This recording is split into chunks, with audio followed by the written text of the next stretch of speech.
Miracles TV நேயர்களுக்கு வணக்கம். நீங்கள் நினைப்பது நடக்காது.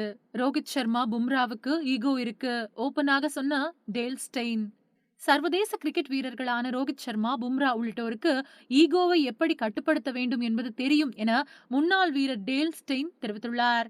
கடந்த ஐபிஎல் தொடரின் போது மும்பை அணி நிர்வாகம் நட்சத்திர வீரர்களை அணியில் வாங்கி வெற்றிகளை பெறும் என்று குஜராத் அணியின் கேப்டனாக இருந்த ஹர்திக் பாண்டியா கூறியிருந்தார். இதனால் மும்பை அணி ரசிகர்கள் பலரும் அவரை காட்டமாக விமர்சித்திருந்தனர். ஆனால் ஐபிஎல் தொடர் முடிவடைந்த சில மாதங்களிலேயே ட்ரேடிங் முறையில் ஹர்திக் பாண்டியாவை அணிக்குள் கொண்டு வந்தது மும்பை அணி. அது மட்டுமில்லாமல் ட்ரேடிங் தேதி முடிவடைந்த பின் ரோஹித் சர்மாவை கேப்டன்சியிலிருந்து நீக்கிவிட்டு ஹர்திக் பாண்டியாவை புதிய கேப்டனாக அறிவித்தது. மும்பை அணிக்காக 5 கோப்பைகளை வென்று கொடுத்த கேப்டனான ரோஹித் சர்மாவையே நீக்கியது அந்த அணி ரசிகர்களால் ஏற்றுக்கொள்ள முடியவில்லை.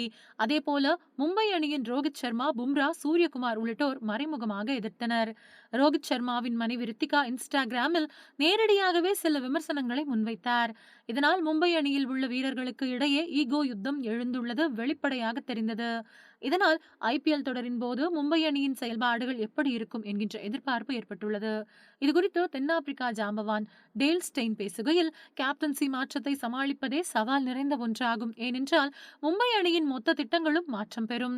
ஆனால் மும்பை அணி நிர்வாகம் கடந்த மாதமே பயிற்சி முகாமை தொடங்கிவிட்டது. ஐபிஎல் போட்டிகளுக்கு இளம் வீரர்களை தயார்படுத்த தொடங்கிவிட்டார்கள் என்று நினைக்கிறேன். ஒருவேளை மும்பை அணி வீரர்களுக்கு இடையில் ஏதேனும் பிரச்சனை இருப்பது தெரிந்தால் அதனை முதல் போட்டிக்கு முன்பாகவே சரி செய்து விடுவார்கள். மும்பை அணியில் முக்கிய முடிவை எடுக்கும் நிலையில் மூத்த நிர்வாகிகள் இருந்தார்கள். அவர்களுக்கு வேறு பணிகள் அளிக்கப்பட்டதால் தற்பொழுது பயிற்சியாளர்களில் மாற்றம் செய்யப்பட்டுள்ளது.